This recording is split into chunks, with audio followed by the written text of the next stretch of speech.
de pão o homem viverá, mas de toda palavra que procede da boca de Deus. Aleluia, aleluia.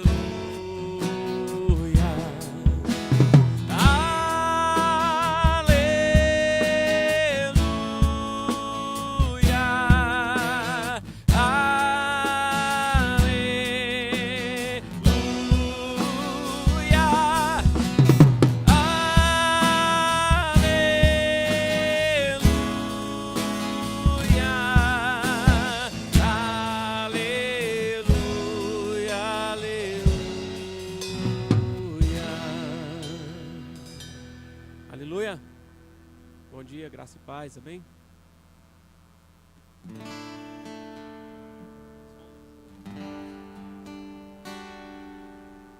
Sonda-me, Senhor, e me conhece, quebranta o meu coração.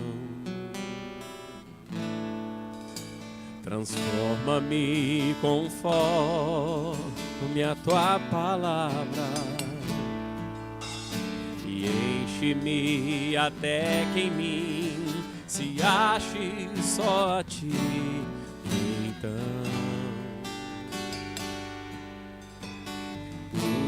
usa-me, Senhor, usa-me. Vamos ficar de pé.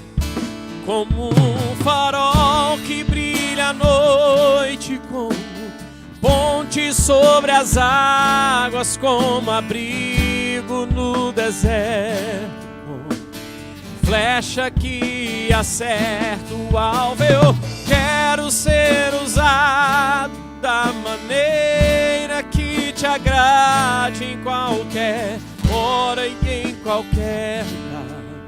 Eis aqui a minha vida, usa-me, Senhor, usa-me. Sonda-me, Senhor, e me conhece, quebranta o meu coração. Transforma-me conforme a tua palavra e enche-me até que em mim se ache só a ti. Então usa-me, Senhor, usa-me como um farol que brilha à noite, como ponte sobre as águas, como abrigo no deserto, como flecha que acerta o alvo. Eu quero ser usado da maneira que te agrade, em qualquer hora e em qualquer lugar. Eis aqui a minha vida, usa-me, Senhor, usa-me. Sonda-me, quebranta-me, transforma-me, enche-me e usa-me. Sonda-me, quebranta-me, transforma-me, enche-me e usa-me. Como um farol que brilha à noite, como ponte sobre as águas, como abrigo no deserto, como flecha que acerta o alvo. Eu quero ser usado da maneira que te agrade, em qualquer hora e em qualquer lugar. Eis aqui a minha vida, usa-me, Senhor, usa-me. Nós vamos cantar mais esse cântico, meu irmão, e você pode sair do seu lugar nesse momento, e você pode também trazer a sua oferta ao altar, a sua contribuição nessa manhã, o seu dízimo, sua adoração também, seu reconhecimento da provisão, do cuidado do Senhor, do que Ele tem construído, realizado nas nossas vidas, na vida da igreja, amém? Neste lugar, Tu és real.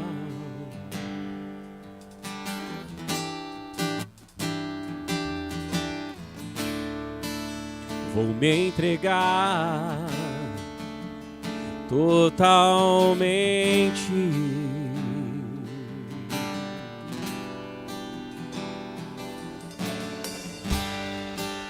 O Teu toque abriu os olhos do meu coração. Eu posso enxergar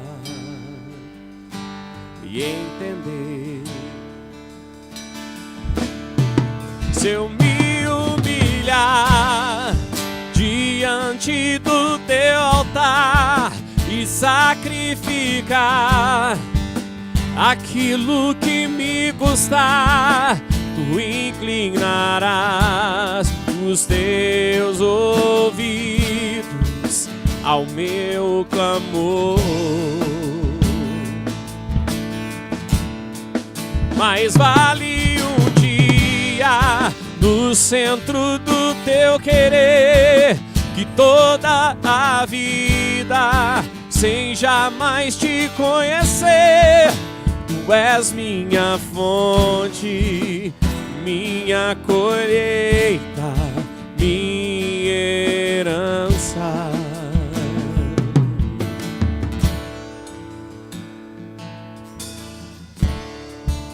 Neste lugar,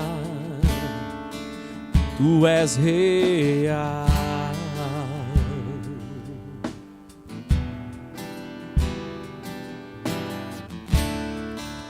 Vou me entregar totalmente.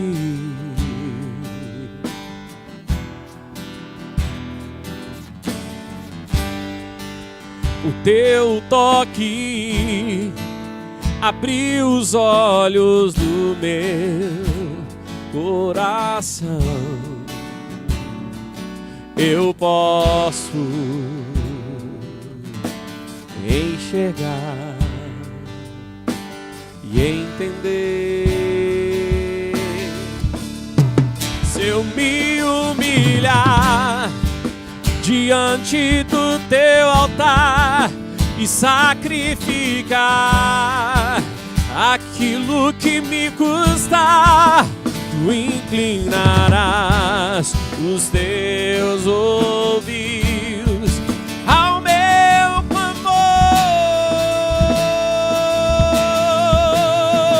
Mais vale um dia no centro do Teu querer que toda a vida sem jamais Te conhecer.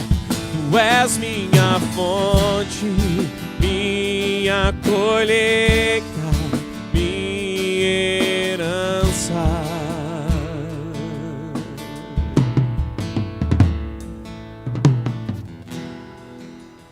A minha fonte é o Teu amor, minha colheita é o Teu amor, minha herança é o Teu amor.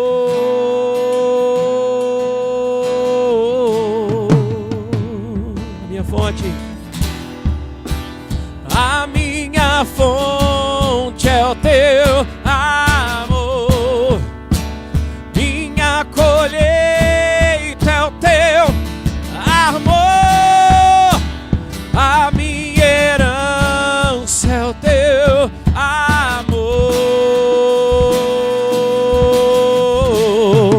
se eu me humilhar diante do teu altar e sacrificar aquilo que me custar, tu inclinarás os teus ouvidos ao meu clamor.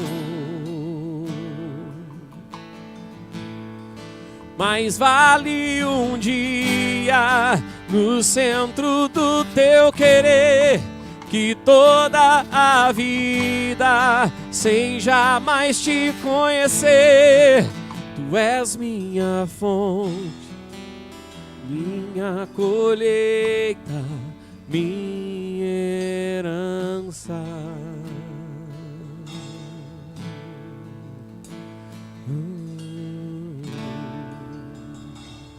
Aleluia.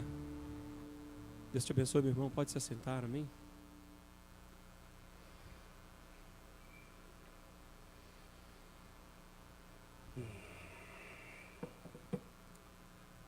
Aleluia. Saúdo a todos com a paz do Senhor. Amém. Pastor Marcos, hoje de manhã, está com os líderes de grupos pequenos e agora pela manhã. Então nós estaremos juntos hoje, estudando a palavra do Senhor. É motivo de muita alegria nós podermos estarmos aqui hoje, né, amanhecermos, acordarmos e termos, né, o privilégio de estudarmos a palavra, ouvirmos a voz de Deus falando aos nossos corações. Eu quero nessa manhã convidar os irmãos a abrir as suas Bíblias no livro de João. Nós vamos conversar e eu também preciso da participação dos irmãos para nós hoje ouvirmos o que o Senhor tem para nós. Evangelho de João, depois nós vamos ler o capítulo 14, a partir do versículo 1, onde João, né, ele começa esse evangelho falando de Jesus, o verbo vivo, né, e tem muitas curiosidades no livro de João, porque João aborda de uma forma diferente a visão dele de Jesus. Para começar, sempre que ele fala de si próprio, ele fala assim, aquele a quem Jesus amava, né? Alguns teólogos dizem que apenas ele estava puxando farinha para o seu próprio saco, né? Que ele estava assim, ele que se intitulava, mas na verdade, Jesus, ele, como nós também, ele tinha momentos com quantidades diferentes de pessoas. Jesus primeiro falava à multidão, depois ele chamava os 12, reunia, conversava, orava com os 12, e muitas vezes a palavra mostra que Jesus ficava apenas com Pedro, Tiago e João, né? Jesus se reunia naquele grupo menor e talvez ali era o momento que eles abriam o coração, conversavam talvez mais descontraídamente, porque como humano, como na nossa condição humana, nós precisamos também de amigos, pessoas próximas que a gente pode conversar, abrir o coração, falar dos anseios, aquilo que a gente está preocupado, que nós estamos preocupados. Então, João, ele aborda a visão dele de Cristo diferente, talvez pela proximidade dele com Cristo. Ele começa o capítulo falando sobre o verbo, né, o Logos. Jesus, no princípio, era o verbo, e o verbo estava com Deus, capítulo 1 esse. O verbo estava com Deus, e o verbo era Deus. Ele estava no princípio com Deus, todas as coisas foram feitas por intermédio dele, e sem ele nada do que foi feito se fez.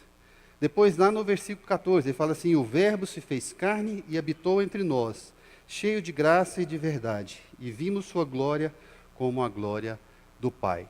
E depois, lá no capítulo 7, ele fala de Jesus já glorificado, quando Jesus já volta para o céu. Então ele fala dos três estados, estados de Jesus. Primeiro, pré-existência. Aquele verbo, né, aquela palavra, o verbo o agir, eu faço, eu ando, a palavra, né, haja luz, haja, né, o haja de Deus. Então, Jesus na pré-existência, junto com o Pai, né, criando todas as coisas. Depois, Jesus aqui no estado de encarnado, né, ou de humilhação, como alguns teólogos chamam, e depois o período glorificado que está agora e até a consumação dos séculos. Então, ele começa citando esses três estados de Jesus aqui. O Evangelho de João, ele tem algumas características. Mateus, ele escreveu para os judeus e mostrou um Jesus rei. Depois Marcos escreveu para os romanos e mostrou um Jesus servo. Depois Lucas, ele escreveu para os gregos e provou que ele era o homem perfeito. Jesus era o homem perfeito. E João vem e diz, Jesus é Deus. Esteve sempre com Deus. E é Deus desde o princípio, desde os primórdios até a glória. Jesus é Deus. E o livro de João, teologicamente, 92% do que tem no Evangelho de João é somente no Evangelho de João. É exclusivo do Evangelho de João. Então a gente vê uma visão bem mais íntima, poderia-se dizer, né, da vida de Jesus. Mas nós começamos com uma pergunta, né? Quem é Jesus? Naquele tempo, eles estavam tentando entender isso. Os discípulos, a multidão, os líderes, os sacerdotes, todos estavam tentando entender quem era Jesus. E eu começo com essa pergunta: quem é Jesus para nós? Qual a visão que nós temos, ou é muito amplo, quais as visões, o que nós entendemos de Jesus? Alguém pode falar quem é Jesus para você, numa frase que você acha, que você sente? Pode falar?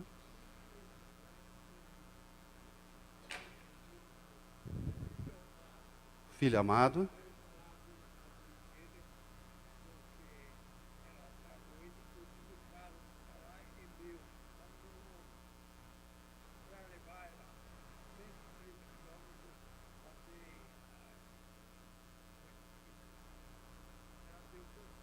Sim.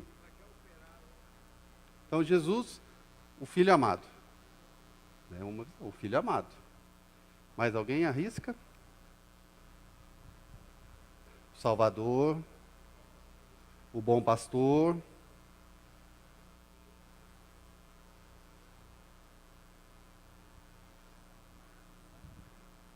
Salvador, né? Veio nos salvar dos nossos pecados, nos redimir, nos justificar. Mais algum nome? São vários adjetivos que só em João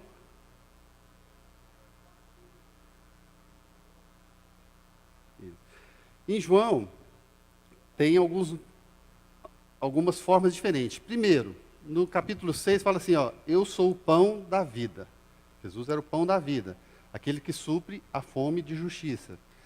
Depois, no capítulo 8, eu sou a luz do mundo, né, aquele que vence as trevas na vida do pecador. Depois, capítulo 10, eu sou a porta, é o caminho que leva para o céu. Capítulo 10, eu sou o bom pastor, é o Deus que cuida. Capítulo 11, eu sou a ressurreição e a vida. Ele nos garante a vida eterna. No capítulo 14, eu sou o caminho, a verdade e a vida. Não há outro caminho para o céu. E depois, no capítulo 15, eu sou a videira verdadeira. E é interessante que em João tem um versículo que é o versículo mais usado em pregações e mais citado em toda a Bíblia. Quem arrisca? O versículo chave de João. Porque Deus amou, vamos falar? Porque Deus amou.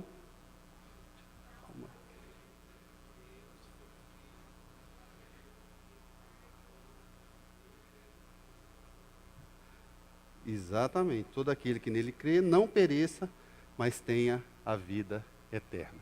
Esse é o versículo mais citado e mais pregado em todos os tempos, né? E é um versículo chave.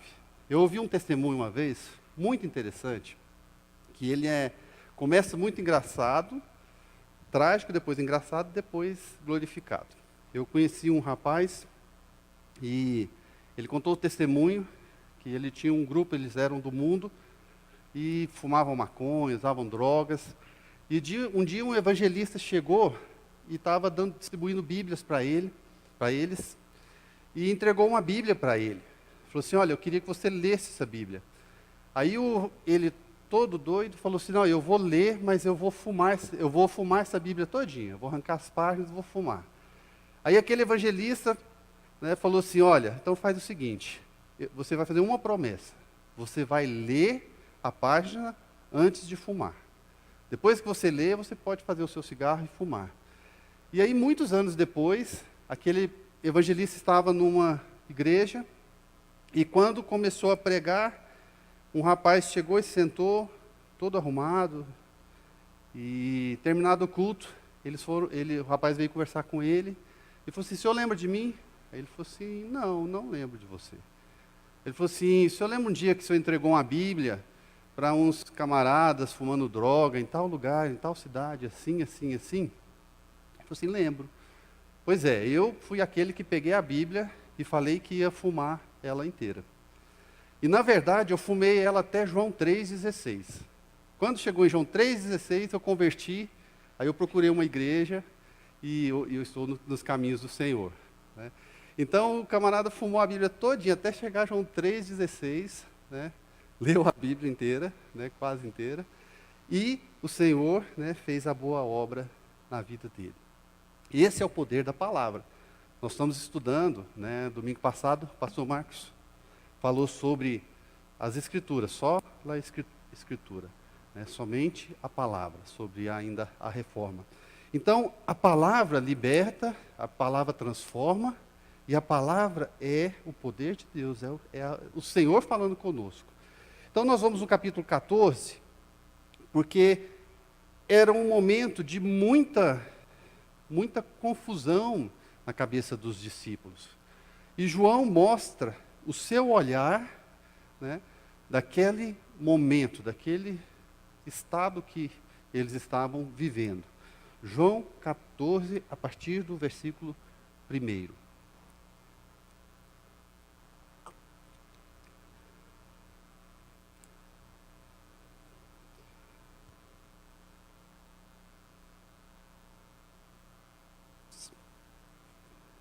Não se turve o vosso coração. Credes em Deus, credes também em mim. Na casa do meu pai há muitas moradas. Se assim não for, eu vou-lo teria dito, pois vou preparar-vos lugar. E quando eu for e vos preparar lugar, voltarei e vos receberei para mim mesmo, para que onde eu estejais, vós também. Onde estejais, vós também. E vós sabeis que o caminho para onde eu vou. Disse-lhe Tomé, Senhor, não sabemos para onde vais. Como saber o caminho? Respondeu Jesus, eu sou o caminho, a verdade e a vida. Ninguém vem ao Pai, senão por mim. Se vós me tivesses conhecido, conhecereis também a meu Pai. Desde agora os conheceis e o tendes visto. Replicou-lhe Filipe, Senhor, mostra-nos o Pai, e isto nos basta. Disse-lhe Jesus, Filipe, há tanto tempo estou convosco e não me tens conhecido?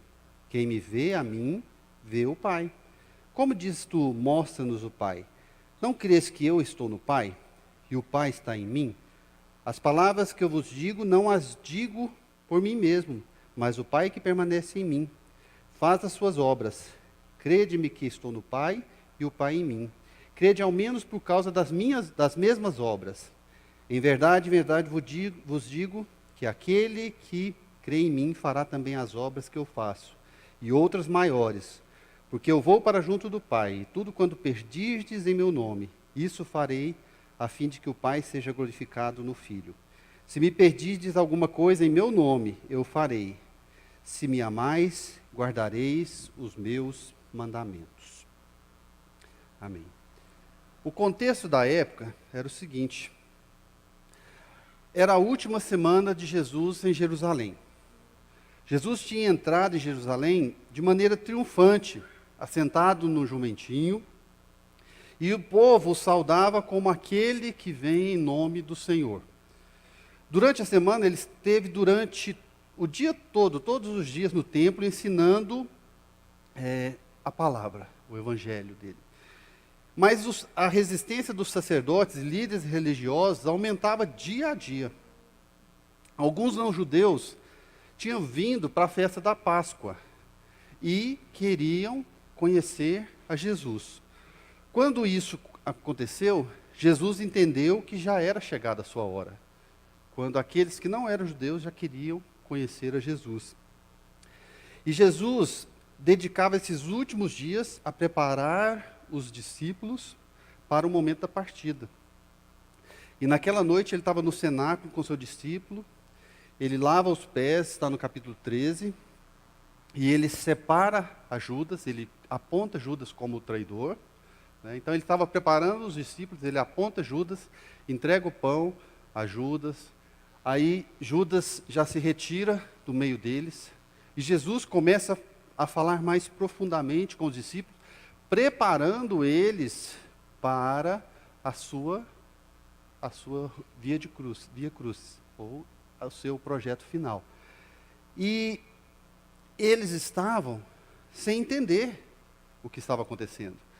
Quando Jesus estava no capítulo 13 ainda fala a parte que depois que Judas saiu, aí Jesus lava os pés dos discípulos, ensinando-os a humildade, e Pedro fala que não vai, fala, não, o senhor não vai lavar meus pés.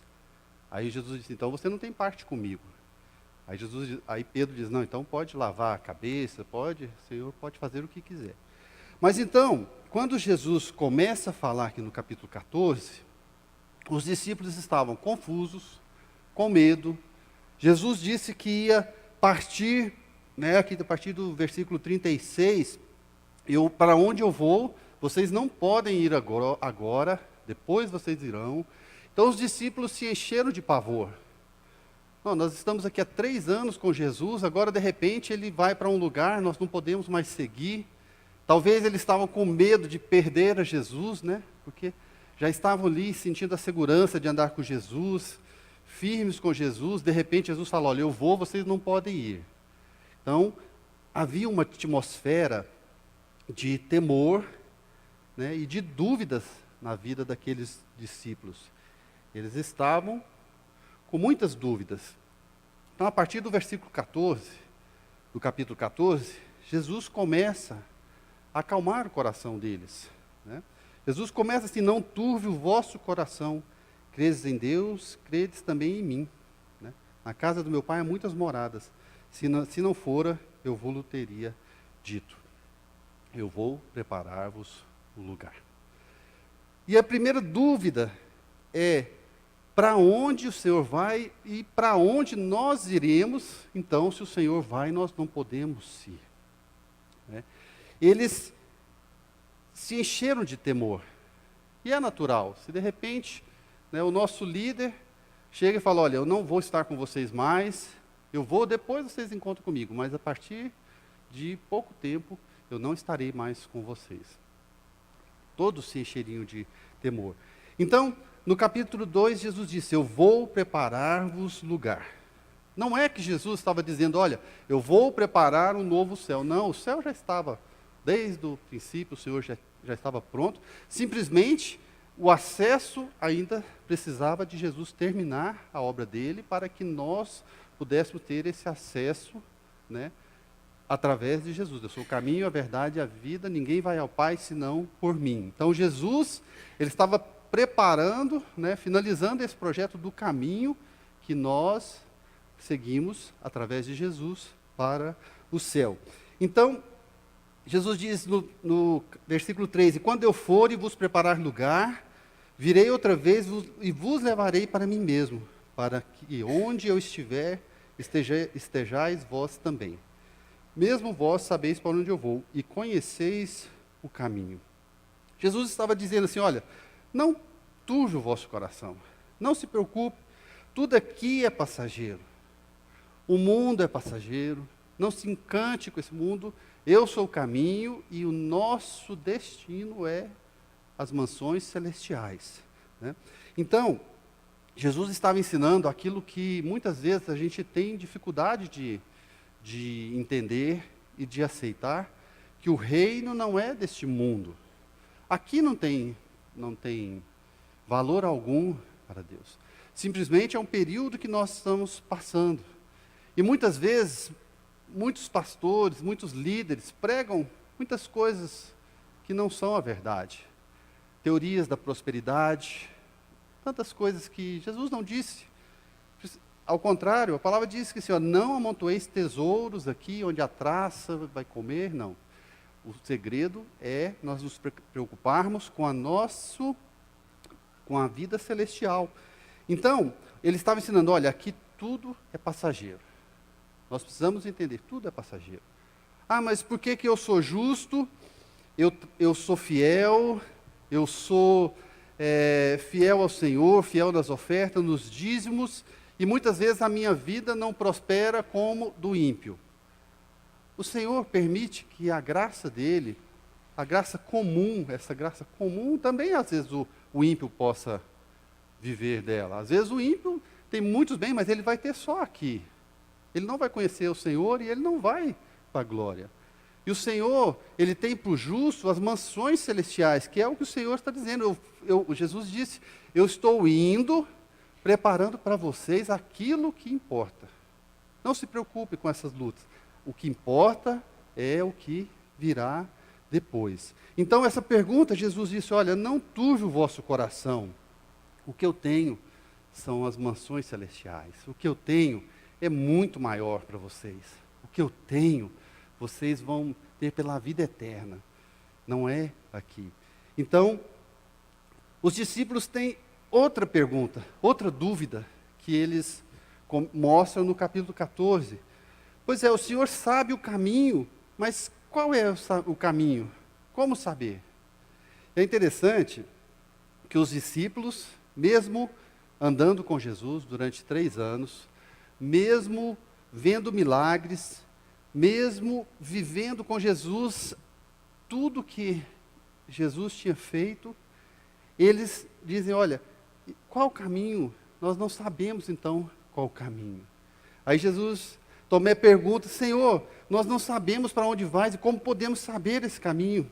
Aí Jesus disse, eu sou o caminho, a verdade e a vida. Ninguém vem ao Pai senão por mim. Ninguém vem ao Pai senão por mim. Então, eles não estavam ainda conseguindo entender. E, na verdade, eles conseguiram entender todo o ministério de Jesus, a vida de Jesus, só depois que Jesus foi aos céus. Enquanto eles estavam com Jesus, eles ainda não estavam entendendo. E eles queriam saber como nós vamos chegar neste lugar que o Senhor disse que tem para nós. Aí Jesus disse, eu sou o caminho. Eu sou o único caminho. Eu sou o caminho, a verdade e a vida. Ninguém vem ao Pai senão por mim.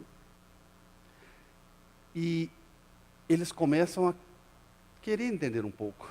E eu posso imaginar que ali naquela reunião, cada vez que Jesus falava um versículo desse, havia um burburinho, né? Quando tem um tema polêmico, e nós estamos muita gente, de repente fala um tema polêmico, todo mundo conversa e vira aquele turbilhão. Então eu imagino que eles discutiam entre o outro, mas o que ele está falando, o que o mestre está falando, para onde ele vai, e aí de repente levantava outra dúvida. Senhor, mas como conheceremos o Pai?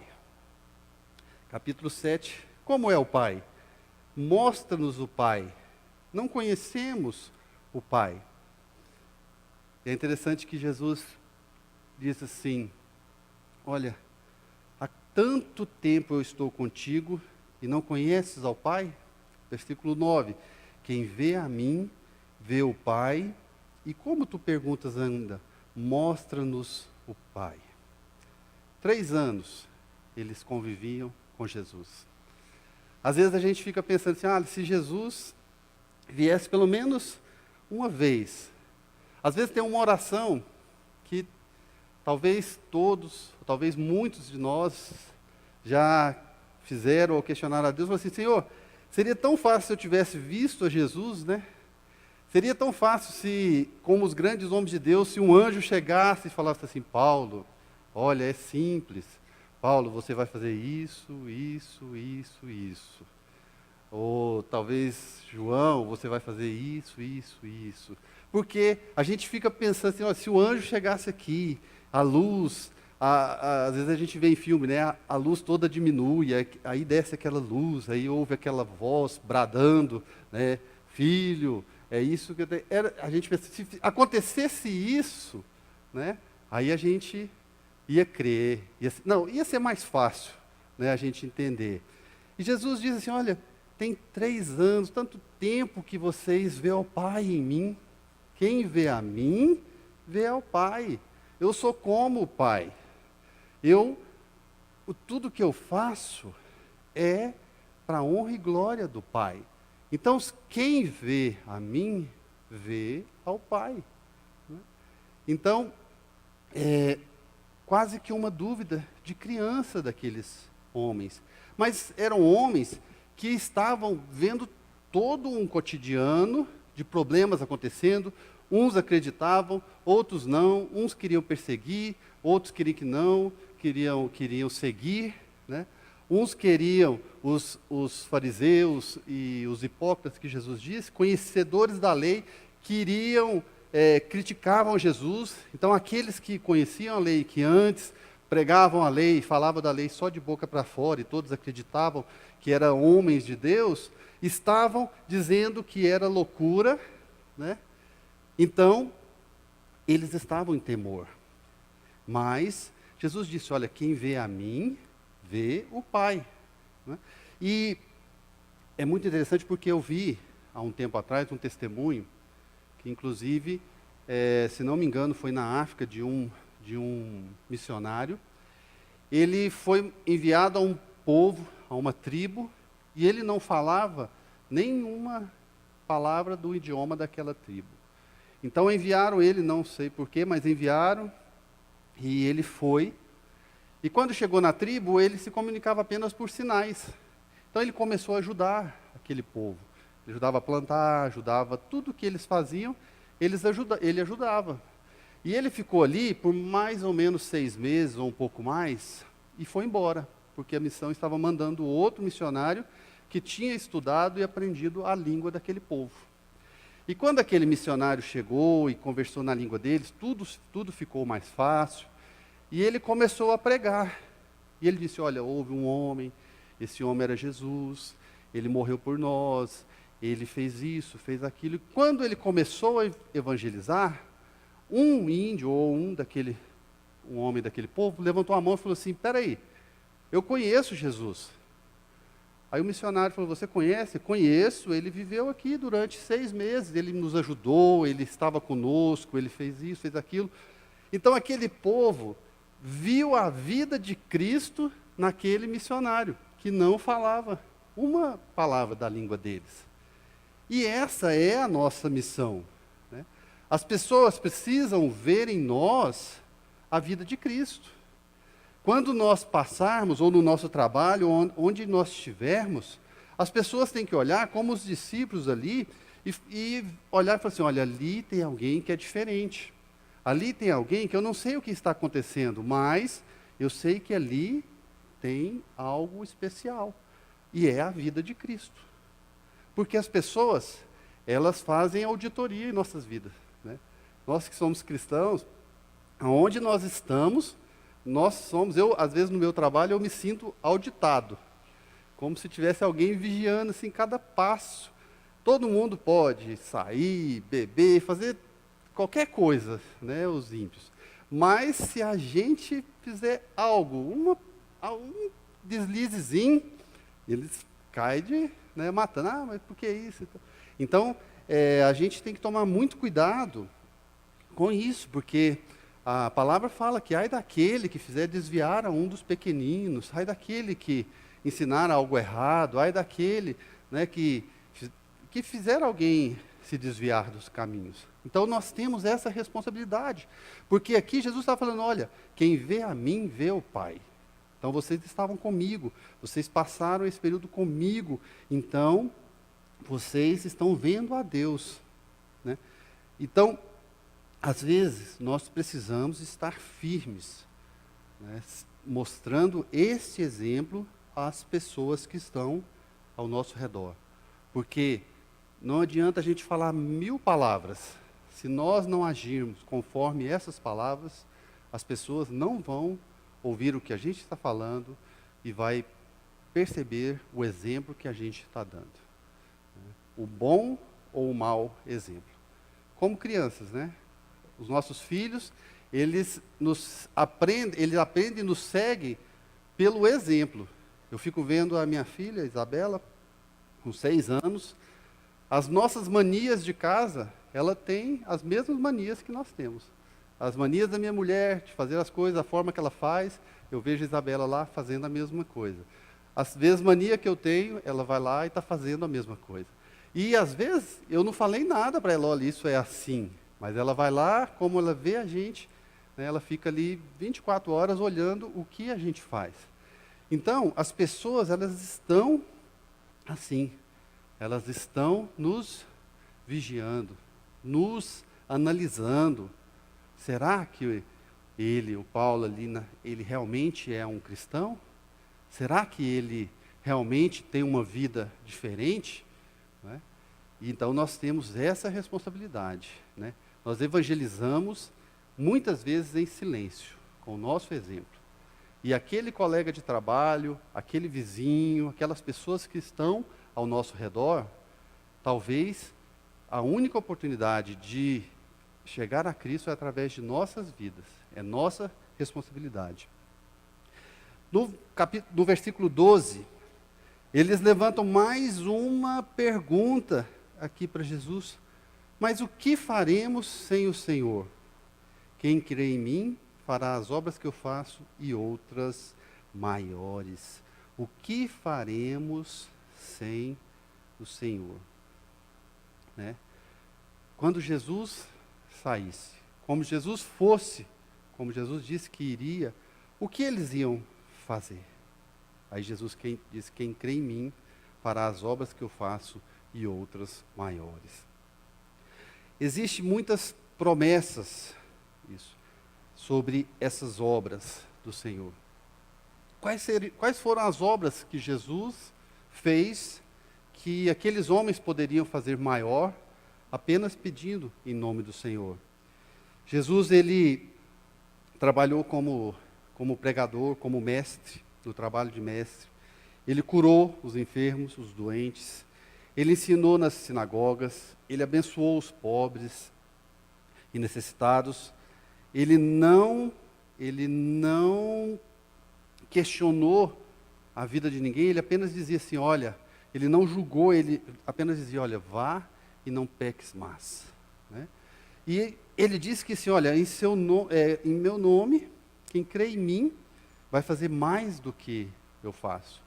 Em Marcos 16, no versículo 14, diz assim que os sinais seguirão os que creem, né? Pegarão em serpentes e não serão atingidos, milagres maiores. Né? O problema é que muitas vezes nós cremos e pedimos errado. Né? Nós cremos e pedimos errado, porque ficamos como aqueles discípulos, ficamos confusos, ficamos com medo, ficamos em dúvidas. Surge um grande teólogo cristão que traz uma nova teoria, né? E aí o pessoal pega lá, vai para a internet, vamos ver o que ele está falando. Ele falou algo muito legal, novo. Né? E Jesus, né, diz que nós vamos fazer as obras maiores do que a dele, mas quando nós pedirmos corretamente, né? Nós temos que crer, né? E o nosso coração tem que ser um coração cristocêntrico, que Cristo é o centro. E tudo aquilo que nós pedirmos para a glória do Senhor, o Senhor vai nos atender. E às vezes, eu creio que nós faremos mais do que Jesus, não por causa do tamanho, não, por causa do tempo que Jesus teve. Nós temos mais tempo para fazer mais coisas, mas nós precisamos saber pedir. E é interessante que Jesus diz a um grupo assim, que andou com ele 3 anos, um traiu, era o traidor, já estava prestes, já tinha ido buscar os soldados para vir buscar Jesus. E para 11, ali para os outros restantes, ele está falando para os discípulos que na hora que começasse a luta de Jesus, Jesus sabia que eles iam correr. Pedro ia negar, os outros iam se esconder, né? Então Jesus estava com um grupo, com medo, aterrorizado, em dúvidas, né? E Jesus disse, olha, vocês vão fazer obras maiores do que eu fiz. Então, somente Jesus poderia dizer algo assim. Quantas vezes nós questionamos o grupo em que nós vivemos, ou vivemos a fé? O nosso grupo, nossa igreja, os nossos grupos pequenos, nós muitas vezes temos a tendência de apontar as falhas dos outros, né? Jesus poderia dizer, né, Pedro, não, conversa comigo, Pedro, fica calado, porque você é impulsivo, você só vai sair com os pés pelas mãos. Você vai me negar, você arranca a orelha de Malco e eu tenho que consertar, né? Mas Jesus não olhava para esse contexto. Jesus olhava para o coração, para a capacidade de cada um, para o potencial de cada um, que é o que o nosso Pai faz conosco. Ele olha o potencial do nosso coração, a nossa capacidade de arrependimento, né? Davi, quem foi Davi? Um rei, tantas coisas conquistou.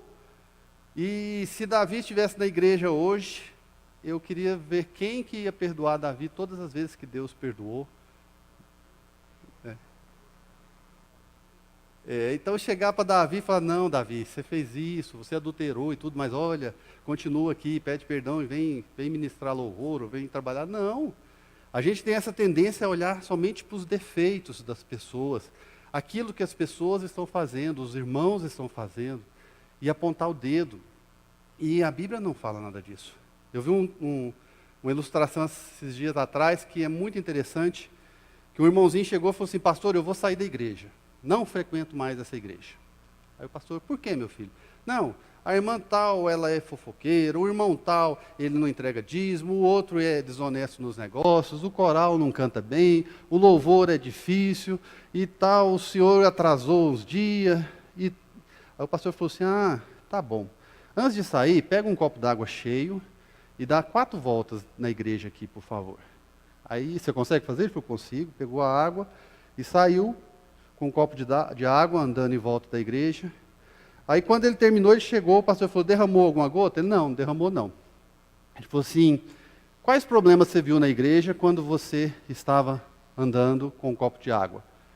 Aí ele disse, não vi problema nessa hora não. Ele falou assim, porque você estava com o olho no objetivo correto seu. Se você estiver olhando apenas para Cristo, você não vai ver os defeitos dos irmãos. Por isso que Paulo disse, prossigo adiante olhando para o alvo que é Cristo. As coisas passadas ficaram para trás, e eu prossigo olhando para Cristo. E Jesus, ele olhava para o potencial, para o coração, para aquilo que ele sabia que cada um era capaz de fazer. E isso não mudou em nossas vidas. Jesus continua, olhando para o nosso potencial. Eu sei que aquele filho ali, ele ainda está patinando, está fazendo algumas coisas erradas, mas eu sei que a hora que ele entender, ele vai fazer a diferença. Ele fará obras maiores do que eu fiz. Ele vai, como Marcos 16:15, né? Os sinais vão seguir a ele.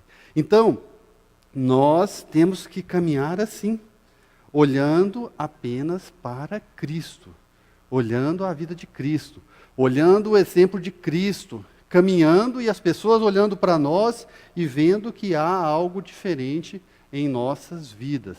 Porque foi por isso que Jesus veio e viveu a nossa vida. Nós estávamos discutindo há poucos dias sobre como era difícil a vida de Jesus. Porque Jesus, ele tinha também todo o poder. Ele estava como homem, mas se ele fizesse uma oração, ele poderia mudar tudo. Quando ele chega a Pilatos, Pilatos diz assim, você é o rei dos judeus? Você é o Deus? Aí ele fala assim, quem tu dizes que é? Quem o povo diz que eu sou? Porque se Jesus diz assim, ó, eu sou o Deus, Pilatos se ajoelharia, converteria a ele e não teria via de cruz.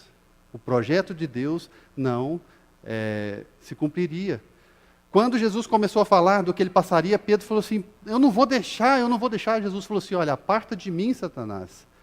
Ou seja, eu preciso cumprir o projeto, eu preciso morrer, derramar o meu sangue, para que as pessoas sejam redimidas, sejam justificadas, sejam lavadas pelo meu sangue e possam seguir o caminho que sou eu, que é o caminho para o céu.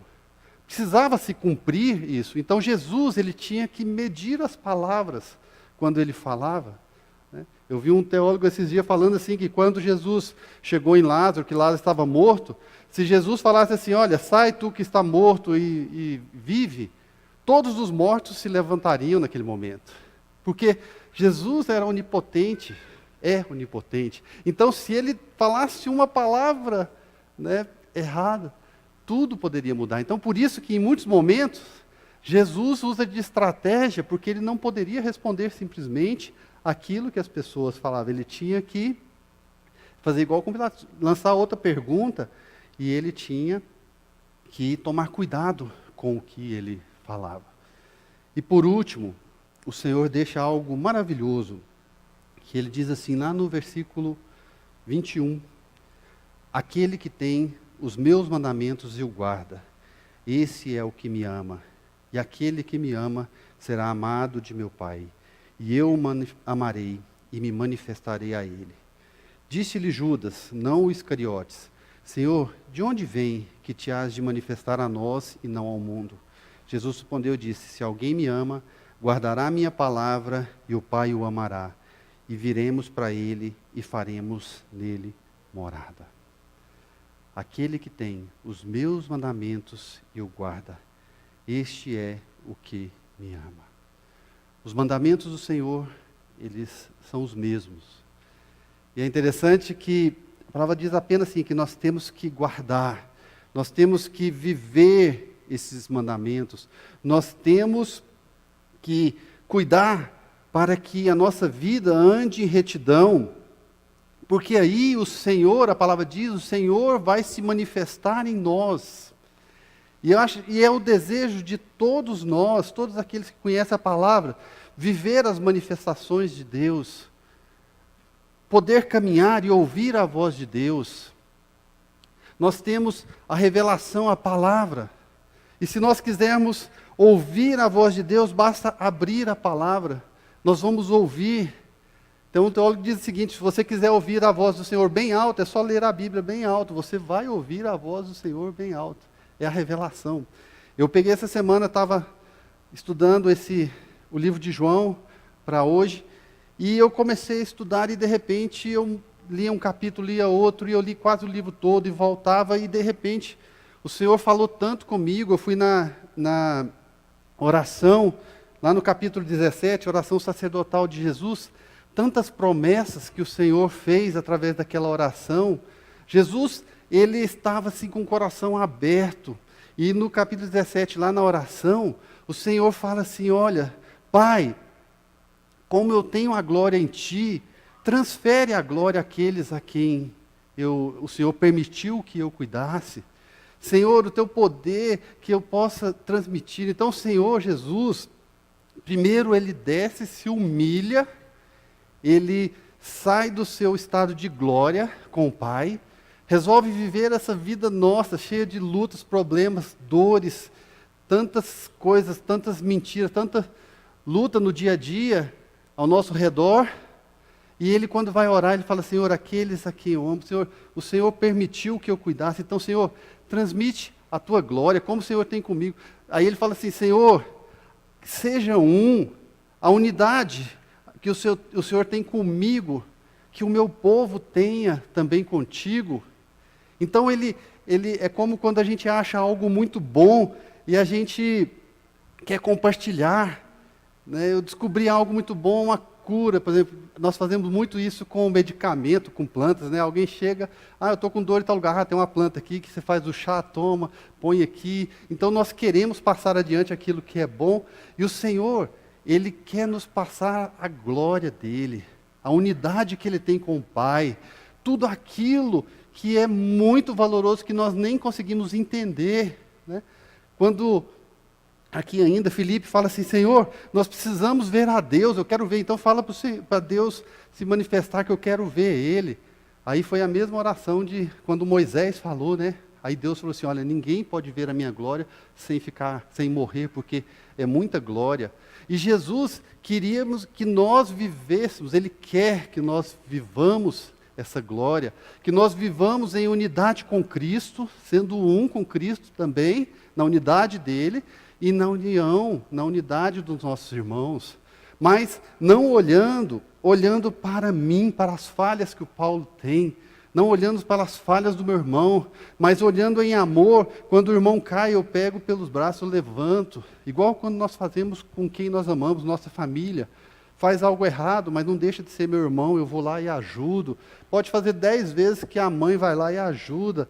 Aí as pessoas falam assim: não, mas quantas vezes você vai e fala assim: olha, meu filho, eu amo, eu tenho que ajudar, pode estar errado, está tudo, mas eu o amo. E nós precisamos viver essa vida, cuidando daqueles que estão ao nosso redor. Perguntaram para Jesus assim: Jesus, então você vai, aonde nós vamos te achar? Jesus disse: olha, você vai me achar no órfão, na viúva, naquele mendigo que está caído, dormindo em cima de um papelão, na porta do nosso trabalho, aquele que está sem comer, aquele que está lá, dê de comer. Quando você fizer aos pequeninos, você está fazendo a mim. Então o Senhor, o desejo dele, do coração dele é esse, que nós vivamos a vida dele, que nós vivamos em união, que nós possamos estar cuidando daqueles que estão ao nosso lado. Quão bom seria se a gente vivesse como em Atos, no começo, Atos 3, lá sobre a igreja primitiva, né? Que perseverava dia a dia, os que iam sendo salvos, né? Compartilhavam o que tinham, uns cuidavam dos outros. Se eu tinha uma lavoura de arroz, eu ia, dava para o meu irmão, ele me dava um porco, e se eu tivesse ou uma carne de vaca, ou um cordeiro, mas todos cuidavam. Eu via a vida do meu irmão, então eu vou lá, vejo que ele está precisando, eu vou lá e cuido, né? O Senhor, Ele tem essa unidade. O Senhor Jesus, Ele orou querendo que nós vivêssemos assim, uns cuidando dos outros, como uma grande família, como aqueles discípulos após a subida do Senhor aos céus, né? Aplicando tudo aquilo que o Senhor Jesus tinha ensinado, tudo aquilo que o Senhor Jesus tinha vivido, tudo que Ele mostrou com o seu ensino de fazer, depois ensinar, depois olhar como que estava sendo feito. E que nós possamos sempre vivermos essa vida de Cristo. Que nós possamos viver em união. Que nós possamos caminhar como essa ilustração que eu falei, olhando apenas para o objetivo que nós temos, que é levar a palavra do Senhor a mais e mais pessoas. Eu vi uma ilustração sobre um homem que descobriu uma cura para o câncer. E ele saiu desesperado, que ele precisava mostrar, divulgar para todas as pessoas, porque todos deviam conhecer aquela cura, serem curados, né? E nós temos a cura para todas as doenças. No mundo tereis aflições, mas não temas, eu venci o mundo. Não turbe o vosso coração.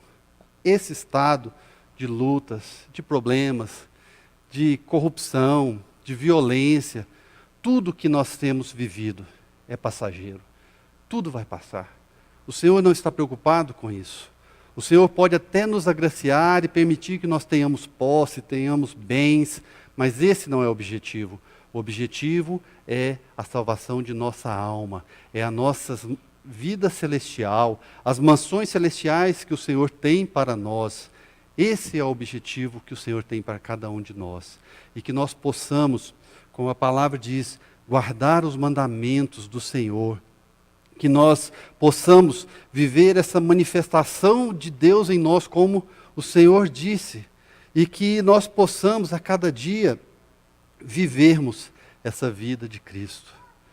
Cristocêntrica, com Cristo no centro de nossas vidas. Que nossos lares sejam abençoados.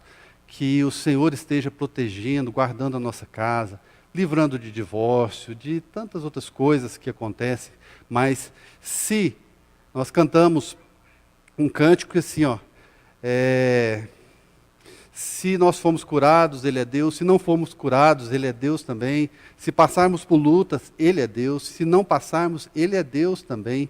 Sempre Ele é Deus. Porque o objetivo dEle é nos levarmos, através de Cristo, até a nossa vida celestial. E que a bênção dEle esteja em nossos lares.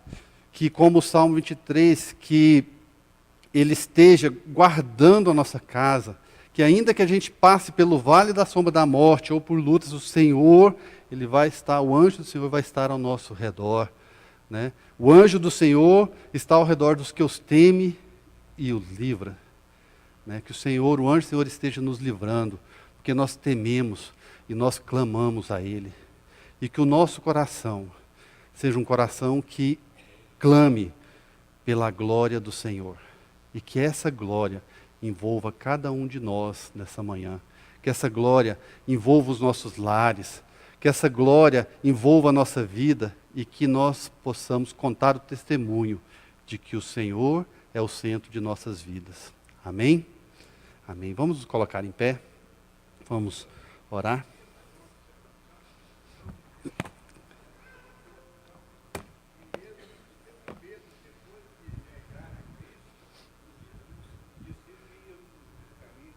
Sim.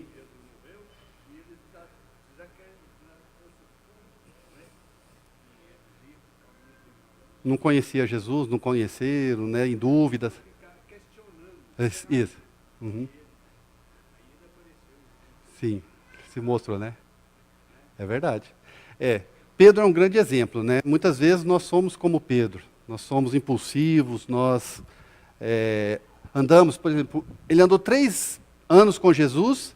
Quando chega um soldado, ele ainda arranca a sua faca e corta a orelha do soldado. Aquela faca talvez simboliza o velho homem ainda, aquele homem que confia na faca, não confia em Jesus, né? E só depois que ele soltou essa faca, soltou esse velho homem, que ele, igual o irmão falou, tantas coisas aconteceram. Depois, quando Jesus subiu aos céus, Pedro foi outra pessoa, né?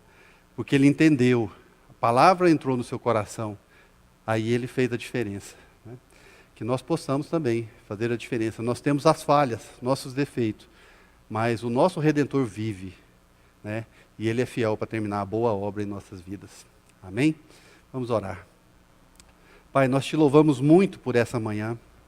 Nós te louvamos porque o Senhor, Pai, falou conosco. Te louvamos pela liberdade de estarmos na Tua casa.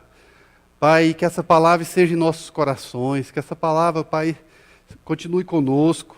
Pai, que nós possamos, ó Pai, fazer a diferença.